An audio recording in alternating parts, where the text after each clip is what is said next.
Devaya. Om Namo Bhagavate Vasudevaya. Om Namo Bhagavate Vasudevaya.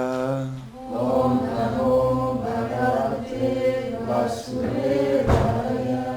Om Namo Bhagavate Vasudevaya.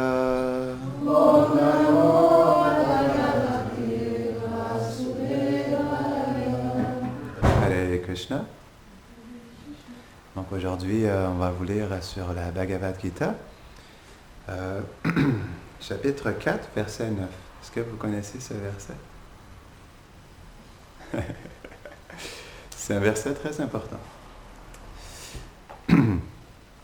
Janma karma cha me divyam evam yo veti tatvataha tyaktva deham puna janma naiti mam eti sojuna.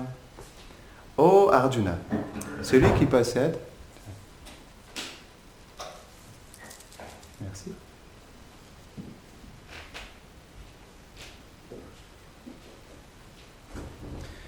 On recommence.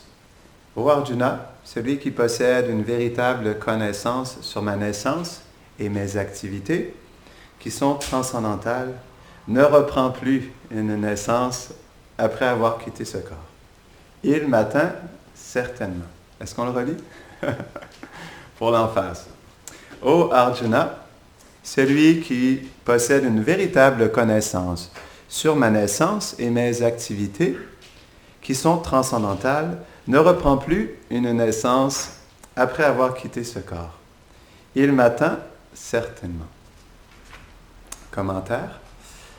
Selon Srila Vishwanath Chakravarti Thakur, Sri Krishna énonce ce verset afin d'enseigner comment, par le simple fait de comprendre la nature de son apparition et de ses activités, par le simple fait, une personne devient parfaite.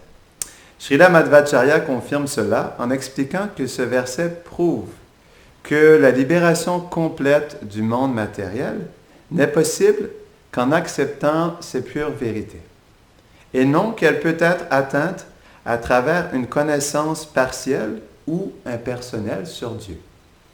Srila Ramanujacharya et Srila Madhusudan Sarasvati expliquent que cela est rendu possible car les activités et les apparitions du Seigneur ne sont pas un produit du monde matériel. Comme on disait hier, Made in China, Made in China. Non? Par conséquent, elles sont au-delà des influences de ce monde temporaire. Elles sont éternelles et transcendantales, libres de toute imperfection et dualité de ce monde. Tous les résultats d'activités pécheresses qui empêchent une personne d'atteindre son refuge sont complètement détruits par le fait d'accepter le véritable savoir lié à ses apparitions et à ses divertissements. Par ce principe, il entre dans le cœur de son dévot. En résultat, celui-ci devient lié au Seigneur par un sentiment d'amour exclusif, ce qui implique qu'il l'atteint sans même avoir à abandonner le corps matériel. Et à la fin de cette vie, il est introduit pour l'éternité dans la demeure transcendantale de Krishna. Il n'aura plus jamais à reprendre naissance en ce monde. Dans le Bhagavad Sandarbha, Srila Jiva Goswami explique que ce sujet ne peut être compris ni par la logique, ni par la force des déclarations des Védas et des Smriti, des suppléments des Védas. Il doit être accepté comme étant au-delà de la raison. En fait, on appelle ça préma, ça veut dire le pur amour de Dieu, qui est la perfection de l'existence humaine. En fait, le pur amour de Dieu est au-delà de toute logique ou raisonnement. C'est ce que cela veut dire. Parce que c'est une affaire de cœur, non? La dévotion, c'est une affaire de cœur. Ce n'est pas une affaire de logique ou de détachement ou de connaissance, c'est une affaire de cœur. Pourquoi? Parce que Srila Ramanujacharya, dans un livre qu'il a écrit sur la psychologie de la Bhakti Yoga, du yoga de la dévotion, il explique que en ce monde, le mental a trois choses, non? La pensée, la volonté et le sentiment. Et il explique que naturellement, c'est le sentiment qui contrôle la pensée et la volonté. Comme par exemple, lorsque quelqu'un est amoureux d'une autre personne, ce sentiment d'amour va le pousser à penser à l'autre et à agir pour l'autre. Donc naturellement, c'est le sentiment qui gouverne toute chose. C'est pour ça, par exemple, Satchidananda Maharaj, il expliquait ça dans son livre sur le chant du Saint-Nom. En fait, c'est décrit aussi par Bhaktivinoda Thakur, mais il y a un niveau de chant qui est tout de suite plus élevé, c'est lorsqu'on chante avec un sentiment. Parce que le sentiment, en fait, nous amène à chercher Krishna, nous amène à chanter pour lui, à faire un service pour lui. Donc vraiment, le sentiment, c'est l'aspect dynamique dans notre cœur qui nous pousse à agir pour Krishna. Et il expliquait aussi que c'est la même chose exactement dans la bhakti, c'est que lorsqu'on cherche à cultiver dans notre cœur et qu'à un certain moment donné, par une miséricorde spéciale, lorsque ces sentiments viennent dans notre cœur, bien, ces sentiments, ils gouvernent naturellement notre cœur. C'est ce qu'on appelle Raganuga Bhakti. C'est la dévotion, mais qui est pure et spontanée, qui est gouvernée par un sentiment d'amour. Et ce sentiment dans notre cœur nous pousse à agir. C'est vraiment le même principe. C'est ça qui est intéressant, c'est que dans la bhakti, en réalité, on utilise les mêmes propensions. On dit en français, non? On utilise les mêmes propensions. C'est la même chose. Le mental, il a une fonction de pensée, de volonté, de sentiment. Et on doit utiliser en fait ces choses-là, mais pour goûter Krishna, pour sentir Krishna, pour aimer Krishna. Et pour percevoir Krishna dans ce qu'on fait. Non? Donc, on va juste faire les dernières prières avant de commencer. Om Agyanti Mirandasya Gyananjala Sharakaya Chakshurun Meditam Jaina Tasmai Shri Gurave Namaha Shri Chaitanya Manobishtam Stapitam Jaina Bhutare Svayam Rupa Kadamayam Vedati Svapadantikam Vanchakalpatarubhyashta Kripa Sindubhya Evacha Patitanam Pavanebhyo Vaishnavebhyo Namo Namaha Jaya Sri Krishna Chaitanya Prabhu Nityananda Shri Advaita Gadadhara Shivasati Gaura Bhaktavrinda Hare Krishna Krishna Krishna Hare Hare Hare Rama Rama Rama Hare Hare Namo Vishnu Padaya Krishna Prashtaya Bhutale Shrimate Bhakti Vedanta Swaminiti Namine Namaste Sarasvate Deve Gauravani Pracharine Nirvisesa Shundavari Pashtatya Deshatarine. Est-ce qu'on le relit encore pour l'emphase? Ô Arjuna, celui qui possède une véritable connaissance sur ma naissance et mes activités, qui sont transcendantales, ne reprend plus une naissance après avoir quitté ce corps. Il m'atteint certainement. Pourquoi? Krishna s'appelle Bhagavan.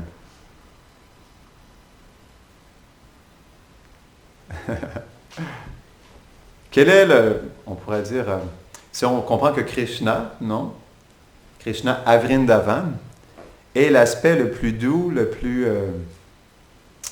élevé de la douceur et de l'amour. Si on comprend en termes de Bhagavan, pourquoi Krishna s'appelle Bhagavan? Une idée? Une proposition? Jiva Goswami, il explique que Bhagavan, ça veut dire que Krishna, il est tellement infiniment fascinant que lorsqu'on le voit, même juste une fois dans notre vie, on souhaite juste s'abandonner complètement à lui. Il est tellement attirant que naturellement, lorsqu'on le voit, notre cœur fond et on veut juste tout lui donner. On veut abandonner notre vie. C'est pour ça que nos acharyas expliquent que lorsqu'on a le darshan de Krishna, darshan veut dire lorsqu'on voit Krishna. Quand j'explique voir, ça veut dire voir. Réellement voir Krishna dans sa forme transcendantale, non? Qui joue de la flûte, non? Avec sa plume de pan qui bouge au gré du vent. Donc, lorsqu'on a un darshan de Krishna dans notre vie, donc notre vie ne sera plus jamais la même pour l'éternité parce que justement, Krishna vole notre cœur. Krishna, il a des noms infinis. Et pourquoi Krishna, en fait, s'appelle Krishna? Est-ce que vous avez déjà posé la question? Pourquoi le nom de Krishna est Krishna? En fait, c'est expliqué que, en termes généraux, le mot de Krishna, c'est le meilleur nom de Krishna parce que, en fait, Krishna veut dire infiniment fascinant. Il est infiniment fascinant par ses qualités illimitées. Non? Si on c'est pour ça que lorsqu'on comprend réellement la naissance et les activités de Krishna, on ne peut plus jamais revenir en arrière. Il y a définitivement, dans la bhakti, dans la voie de la dévotion, un point de non-retour. Je me rappelle quand j'ai commencé à être moine, mon bhakta leader, donc en fait le moine plus senior qui nous enseignait, il m'avait dit ça. Il m'avait regardé dans les yeux avec vraiment sérieusement. Au début, quand il m'a regardé comme ça, je pensais qu'il allait me châtier ou me dire quelque chose. Mais là, il m'a regardé dans les yeux, il m'a dit, tu verras un jour que, à un moment donné, tu goûteras tellement à Krishna qu'il y aura un point de non-retour dans ta vie. Un point de non-retour absolu. Et ça, c'est la vérité. Pourquoi? Parce que c'est simple.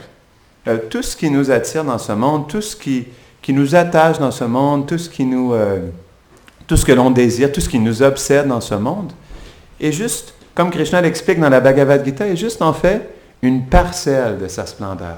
Il y a un autre verset où Krishna dit en fait, ce monde est juste une fraction de ma splendeur.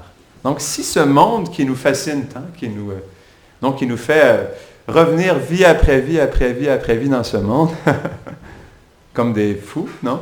Parce que chez la Prabhupada, elle expliquait que ce monde, c'est comme une pièce de théâtre qui ne fait aucun sens, non? Nonsensical stage performance.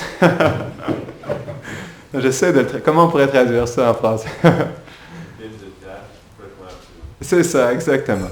Une pièce de théâtre complètement absurde. Et ça, c'est la réalité. Parce que, justement, on s'efforce tant à vivre dans ce monde, à survivre dans ce monde, non? À jouir de ce monde, non? À s'identifier à ce monde. Mais en réalité, tout ça n'est que juste un petit mirage. Si on comprend la nature de la naissance et des activités de Krishna, et on comprend qu'on fait partie de ça aussi. C'est pour ça que c'est important d'entendre parler de la naissance et des activités de Krishna. Parce que Krishna il est infiniment fascinant, naturellement, il va voler notre cœur. C'est pour ça qu'il s'appelle Manohar. Manohar veut dire que il capture notre mental. C'est ça, Mano, non? Manohara, non? Mana veut dire le mental, Hara, non, il vole, il capture notre mental. C'est un mot de Krishna que j'aime beaucoup. Vous regarderez, il y a des belles déités de Radha Krishna à Montréal. Il s'appelle Radha Manohar. Et si vous tapez sur Google Radha Manohar, ISKCON Montréal, vous verrez qu'est-ce que Manohar veut dire.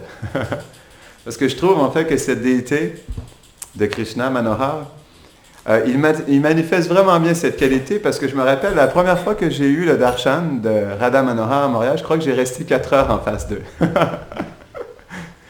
Je vous dis, je les ai regardés et j'étais comme ça, pendant au moins 3-4 heures. Et là, à un moment donné, je regardais là, je dis, OK, je pense que je devrais... La journée doit continuer. Donc, en fait, c'est ça qui est intéressant aussi. Srila Prabhupada, il expliquait que, en fait, les déités, elles sont tellement magnifiques que lorsqu'on les regarde, elles volent notre cœur. Elles prennent nos désirs matériels parce que de toute façon, elles sont tellement plus belles de ce qu'on peut expérimenter dans ce monde. Tout ce qu'on peut goûter, ce qu'on peut désirer. Donc, juste en les regardant, par la douceur de leur beauté exquise, elles volent notre cœur naturellement. C'est pour ça que c'est important de prendre l'argent des déités. Je me rappelle, il y a une dame qui est bien avancée dans la dévotion. Elle s'appelle Devaki Mataji, une personne que j'apprécie beaucoup. Et elle disait que de vivre près du temple ou de vivre dans le temple, c'est comme vivre au paradis. Pourquoi? Parce que, en fait, ici, c'est une ambassade du monde spirituel. C'est intéressant parce que lorsqu'on marche sur la rue du Madriet, je me rappelle, des fois, je marche et je regarde, en fait, le temple à l'extérieur. Et lorsqu'on regarde à l'extérieur, en réalité, parce qu'on essaie un peu de coïncider dans l'architecture des environs, on peut voir que, bon, OK, il y a la maison à gauche, il y a la maison à droite, puis entre les deux, il y a quelque chose, je ne sais pas exactement c'est quoi. Ça a un peu la même couleur, on dirait une maison rouennaise, non? Ben, rouennaise. Un peu dans le typique du coin, non? Mais qu'est-ce que c'est réellement, non? Donc, on vient ici, puis c'est ça qui est intéressant. Et ça, en fait, je vais vous avouer, ça me choque constamment. Dans tous les temples où je suis allé, par exemple, dans le mouvement de Srila Prabhupada, comme même le temple à Montréal, c'est une église bien simple, un peu rouillée, on pourrait dire.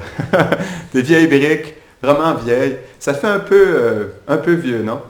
Un peu marché aux puces, je dois dire.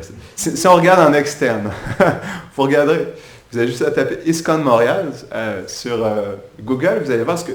En externe, c'est une vieille église, ça fait un peu rouillé, non? Un peu marché aux puces. Mais on passe à côté, mais lorsqu'on rentre à l'intérieur et lorsqu'on voit les déités, on est transporté dans quelque chose d'absolument sublime. Et c'est ça qui est intéressant, en fait, dans les temples de nos jours. Comme par exemple, si vous allez en Inde, bon, il y a des temples qui sont vraiment extraordinaires, non? Il y a des temples en marbre, il y a des temples avec de l'or à l'intérieur, non? Il y a des temples qui sont vraiment opulents en extérieur et qui sont fascinants à regarder. Mais il y a plein d'endroits où je suis allé à travers le monde, il y a des temples, enfin, on dirait même des garages parfois. Des garages, des marchés aux puces, des vieilles églises abandonnées. Mais pourtant, à l'intérieur de ça, il y a un trésor caché qui s'y trouve, en fait, qui est bien caché. Et c'est ça qui est merveilleux. Et ce qui m'amène aussi à parler du verset aujourd'hui. Comprendre la naissance des activités, la naissance et les activités de Krishna, ça veut aussi comprendre sa demeure transcendantale. Pourquoi? Parce que Krishna ne peut jamais être séparé, en fait, de Vrindavan. Vrindavan, c'est la demeure transcendantale. Même demeure, j'aime pas ce mot. Demeure, ça fait quelque chose d'un peu trop château. Ou, quel autre mot pourrait mieux signifier, non? Que demeure transcendantale, non? Vrindavan.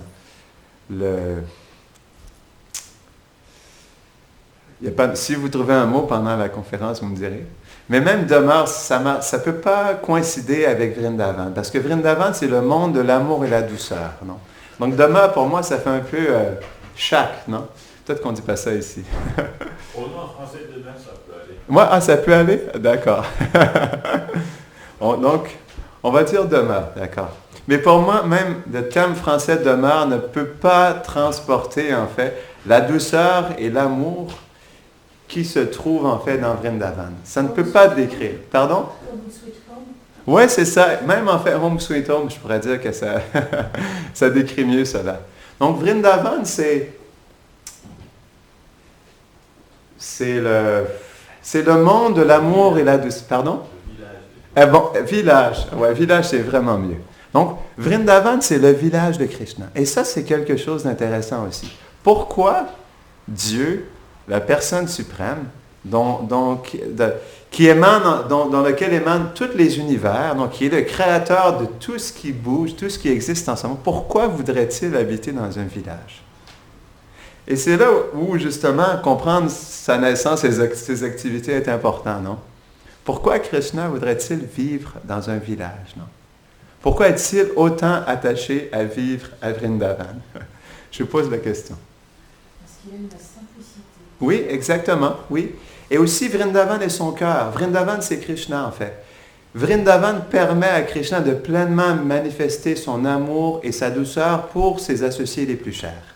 Parce que Vrindavan, en fait, comme l'explique Vishwanath Chakravarti Thakur, non? Vrindavan, c'est le mental de Radharani. Donc Radharani, elle manifeste Vrindavan pour que Krishna puisse se divertir avec ses associés les plus chers. Donc Vrindavan, c'est quelque chose qui est extrêmement précieux. Et c'est pour ça justement que ici n'est pas un lieu ordinaire.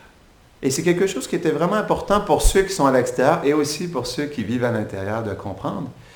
Parce que parfois, dû à notre habitude de vivre ici à tous les jours, on oublie en fait à quel point on habite dans un lieu qui est vraiment précieux. Non? Donc, j'expliquais que Krishna ne peut pas être séparé de Vrindavan. Donc, ils sont complètement inséparables. Donc, Krishna ne peut pas être séparé de ses associés, on le voit ici. Donc, il y a Krishna, il y a sa mère adorée, non? Yashoda Mata. Il y a son père chéri, Nanda Baba.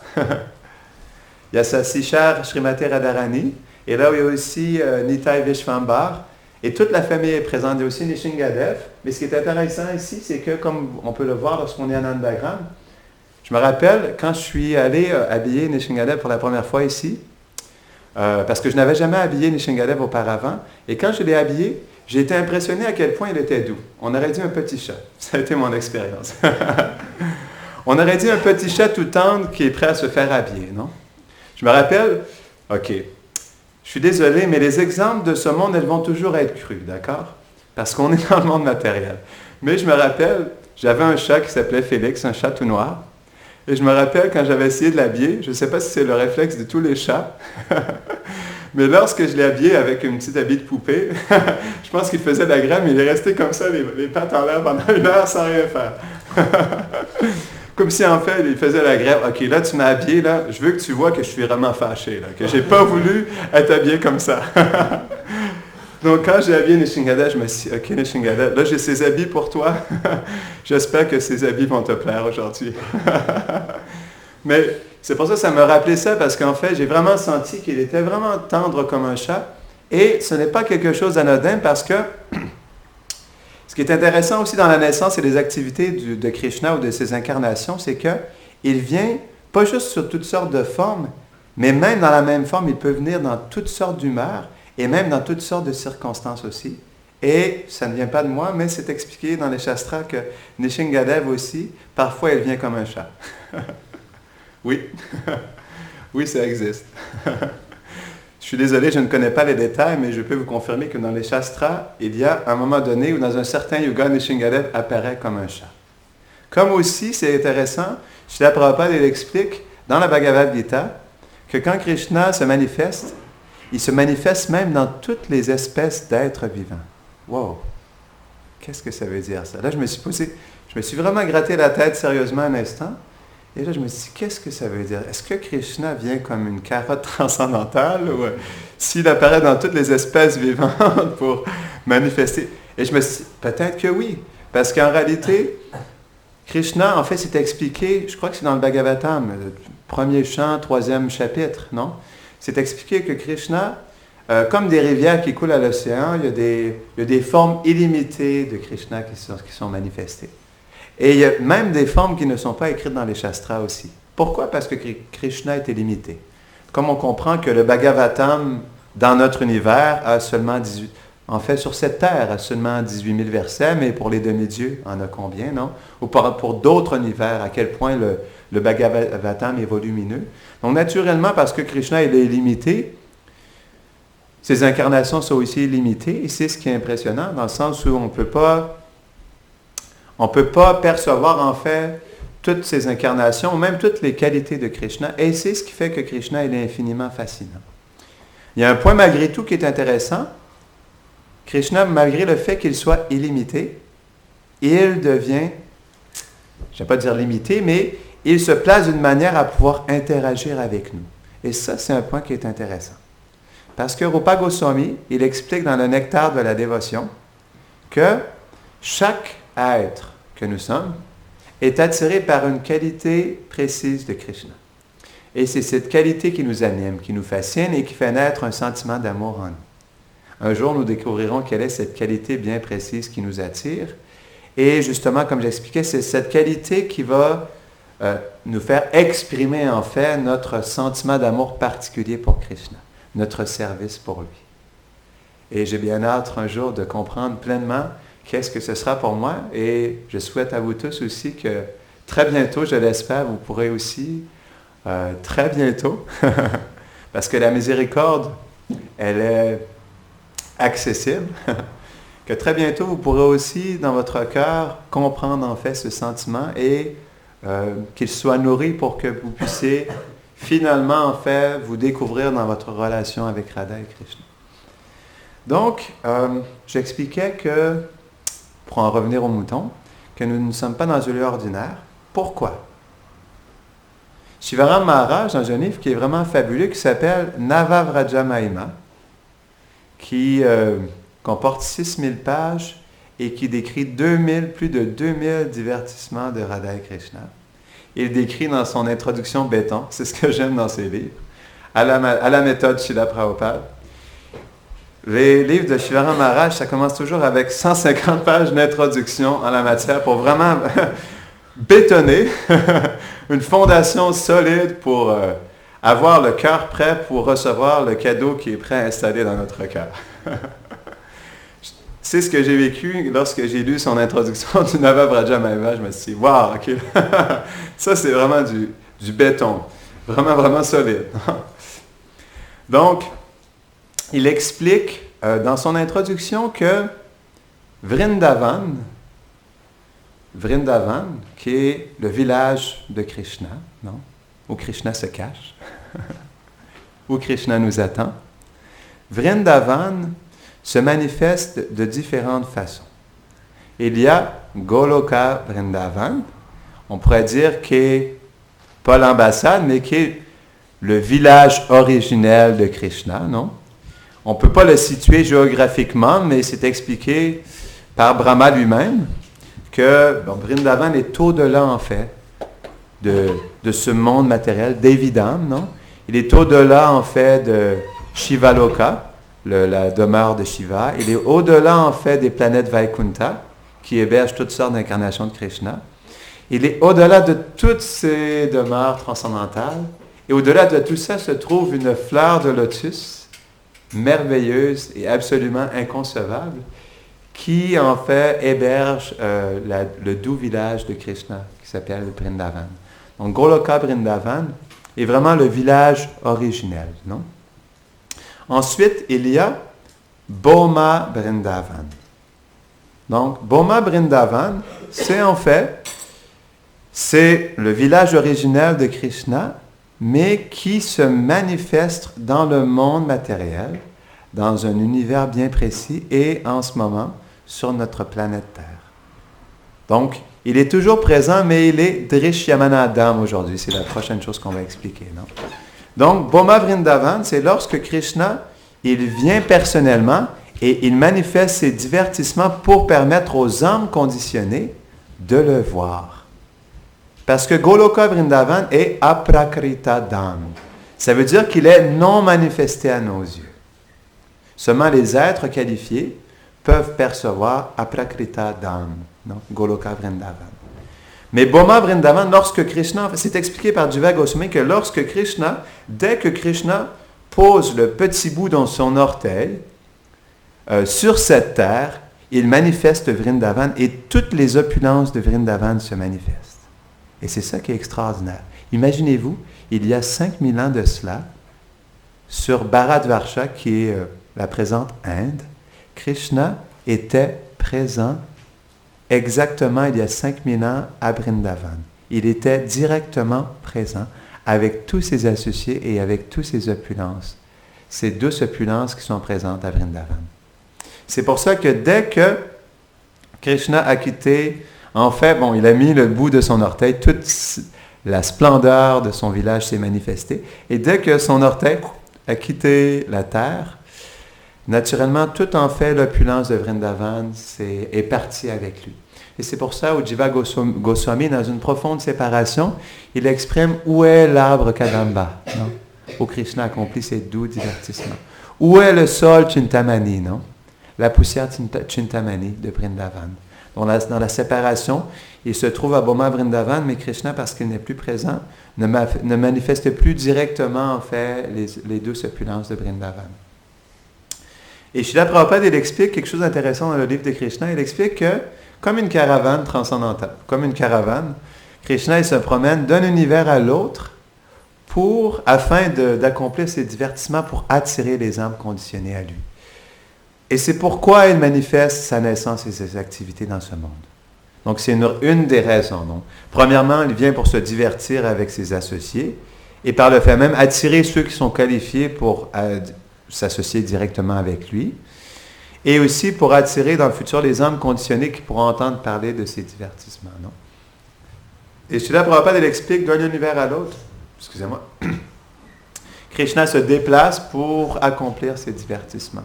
Et il y a un point vraiment merveilleux que je n'oublierai jamais, que je vous invite à méditer parce que c'est quelque chose qui est très précieux. Il explique que même si nous ne sommes pas qualifiés, même si nous ne sommes pas pleinement dans la pure dévotion, si nous sommes sincères dans notre dévotion, un jour nous pourrons prendre naissance. dans cet univers particulier où Krishna accomplit ses divertissements, et nous pourrons faire partie, en fait, de ces divertissements. Et ça, c'est quelque chose qui m'a donné profondément espoir, non? Donc ça, c'est la perfection de l'existence. Et pourquoi c'est important de comprendre ses naissances et ses activités? C'est parce que Krishna, il est tellement fascinant qu'il ne peut se passer autre chose dans notre cœur que d'être complètement conquis par Krishna. Pourquoi? Parce que, comme on expliquait tout à l'heure, Krishna, il est tellement infiniment fascinant que un tantinet soit peu, lorsqu'on perçoit même une goutte de sa douce beauté, on devient complètement conquis par lui à jamais. Et il y a un point de non-retour. Même si le bhakta,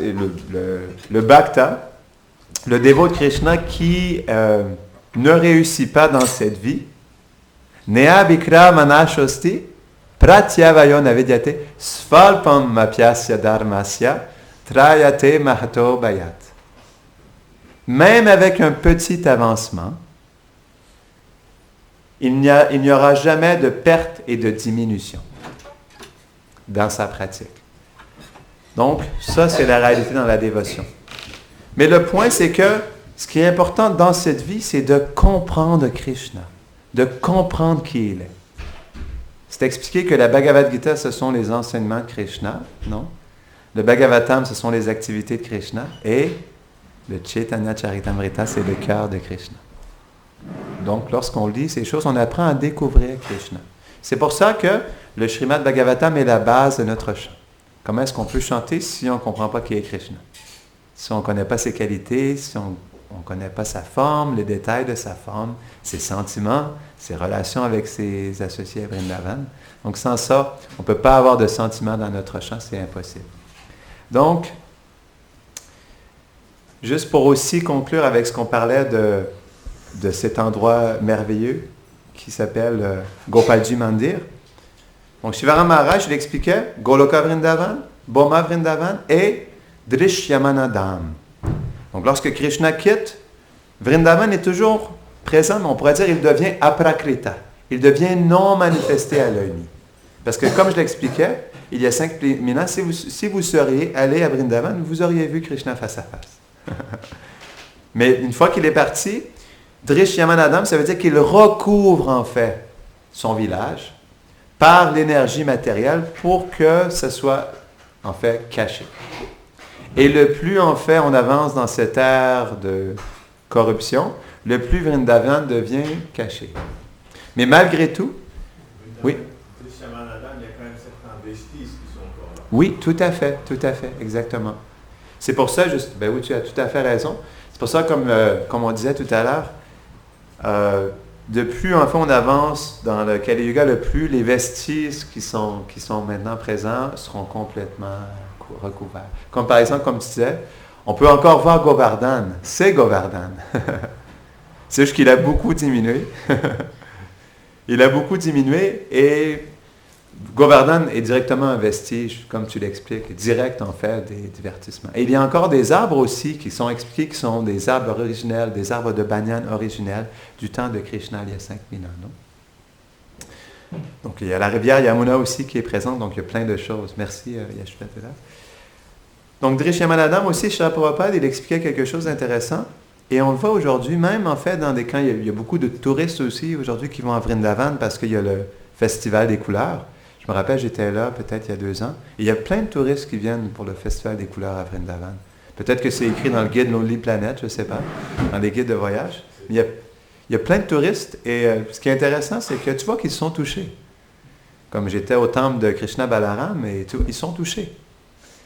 Ils voient les déités, il y a quelque chose qui se passe. Et c'est là, Srila Prabhupada, il expliquait que même lorsque Vrindavan est couvert, parce que Vrindavan est la terre et le village originel de Krishna, naturellement, il y a beaucoup de puissance, il y a beaucoup il y a beaucoup en fait de puissance qui attire les êtres en fait. Srila Prabhupada expliquait que même les gens qui viennent pour la première fois à Vrindavan ne peuvent pas rester indifférents au village de Krishna. Il y a quand même quelque chose qui se passe dans le cœur. Et ça, je l'ai vu aussi. Donc c'est pour ça que malgré tout, oui, Drishyamana reste que c'est le Dham aussi.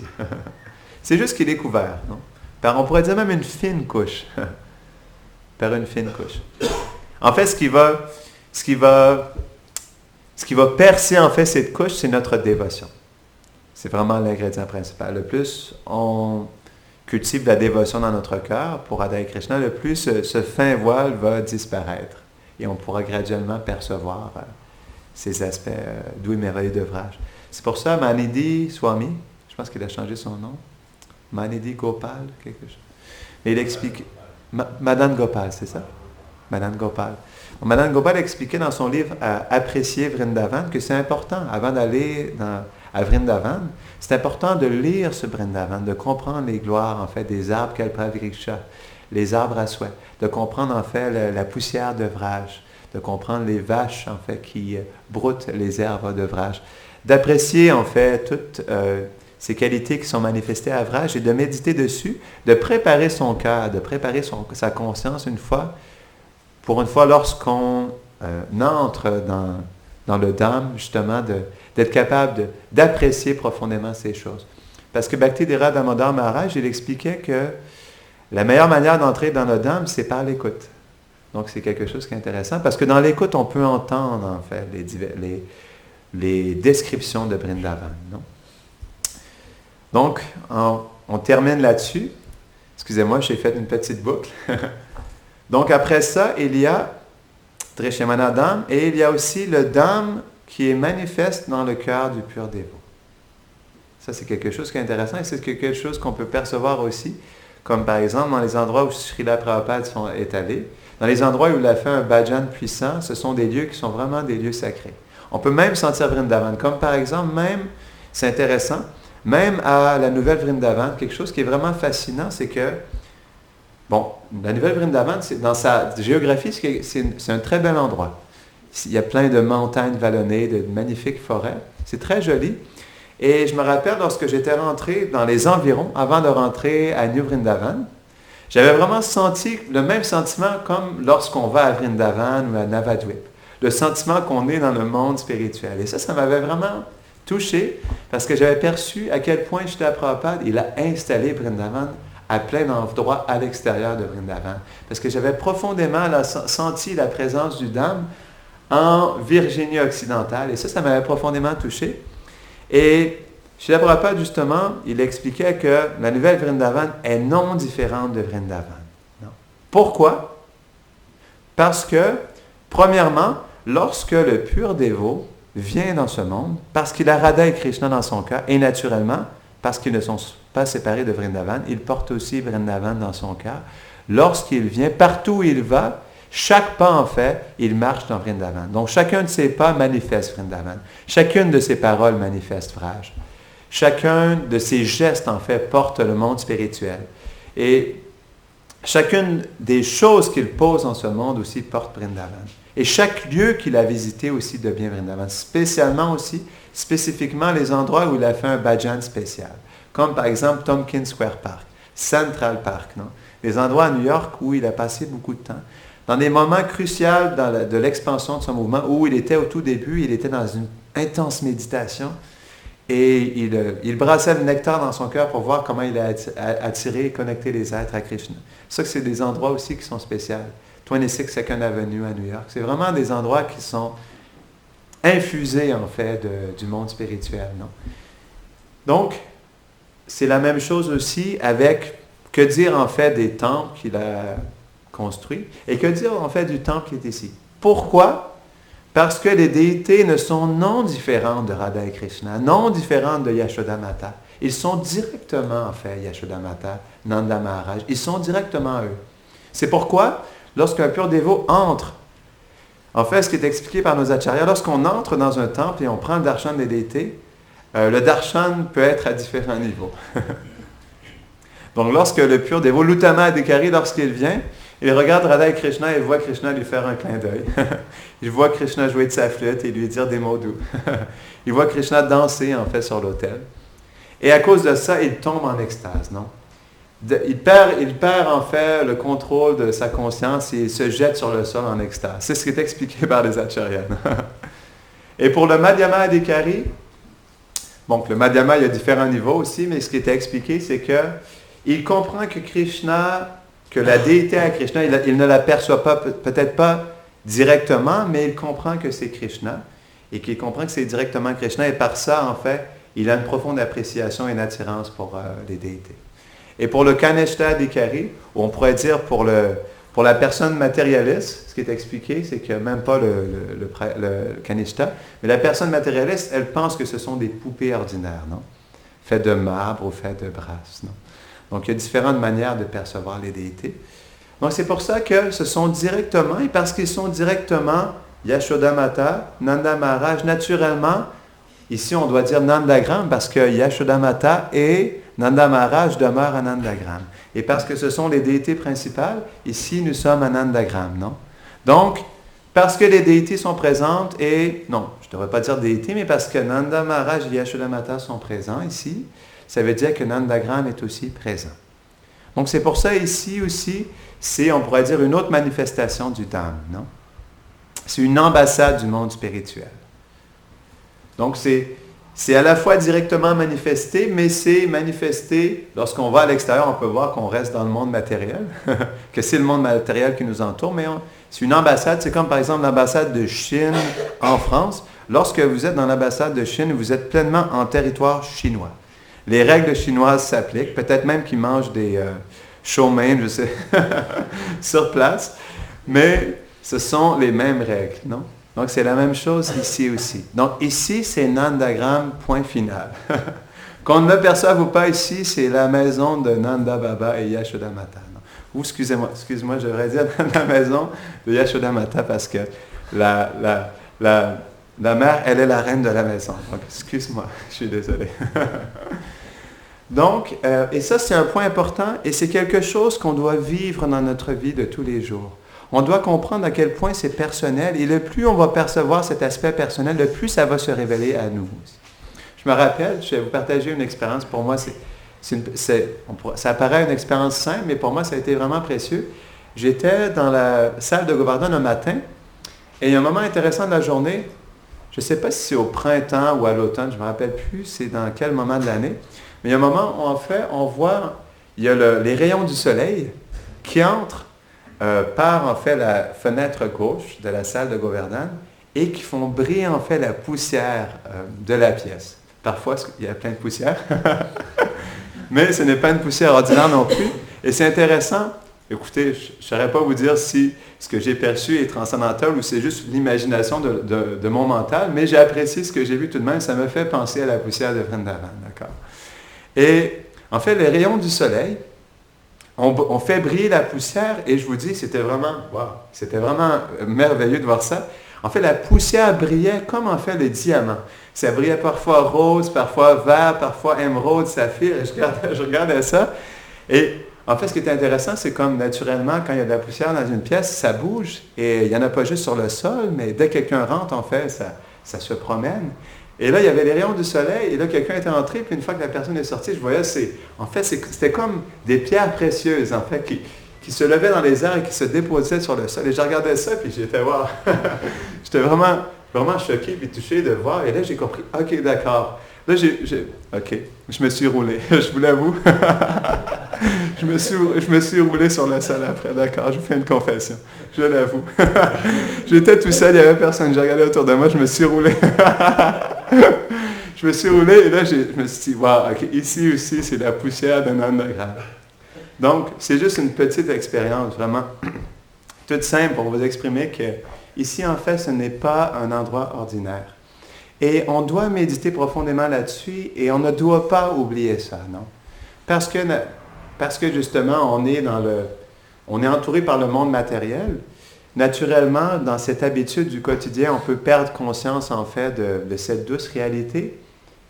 Mais un point qui est intéressant, qu'on ne doit jamais oublier dans notre cultivation de notre relation avec Krishna, Devaki Mataji m'avait partagé ça, et ça m'a marqué à jamais. Elle a dit que la seule et unique réalité factuelle est notre relation avec Radha et Krishna. Si je peux vous laisser avec une chose aujourd'hui, c'est ça. La seule et unique réalité factuelle est notre relation avec Radha et Krishna. Et ça, c'est le point culminant, en fait, qui va nous aider à vouloir cultiver notre relation, mais aussi avoir l'ardent désir de découvrir Radha et Krishna et d'approfondir notre relation avec eux. Donc, on va terminer ici. Est-ce qu'il y a des questions, des commentaires ou des réflexions? Ah, d'accord. Excuse-moi, je l'ai traduit. Comment est-ce que... Factual.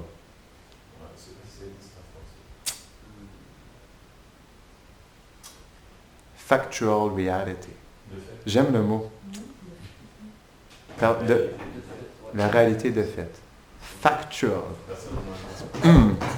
Fact, ça veut dire, c'est comme c'est un fait. C'est comme, OK. Pardon? La seule vraie réalité. Ah, d'accord. La seule et unique vraie réalité. Et ça, c'est important. C'est important parce que c'est la seule et unique vérité et réalité pour nous. Tout le reste, ce n'est qu'un monde de rêve. Et ça, c'est tellement, mais tellement précieux.